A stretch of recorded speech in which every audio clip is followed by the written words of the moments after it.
Nama saya Siti Nabila binti Bahari. Saya daripada Parit Muntah Perak. Saya berumur 30 tahun. Anak saya masa sebulan lebih, dia kena batuk dan ada sesama sikit. So, saya gunakan minyak cengkeh, sapu dekat dada dia and then dekat belakang dada.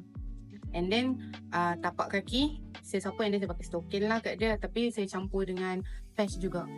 Dia keep on batuk lah, tak berhenti. Macam sekejap-sekejap batuk budak. Macam tak puas lah. So kita baby kecil, tak ada ubat. So tak nak kena cari solution lain lah. Masa tidur bangun sama je. Dia akan nak batuk tapi tak puas.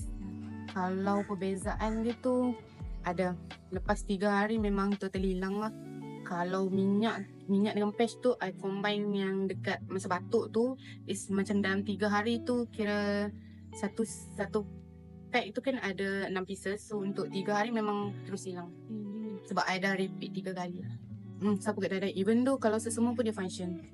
Sebab macam baby blocking, you just sapu macam ni, sini sikit je. Lepas dalam 5 minit macam tu, kalau ada sound pun dah tak bunyi. I sapu 3 kali sehari. Selepas mandi I akan sapu selepas mandi. Yes, sebab very effective.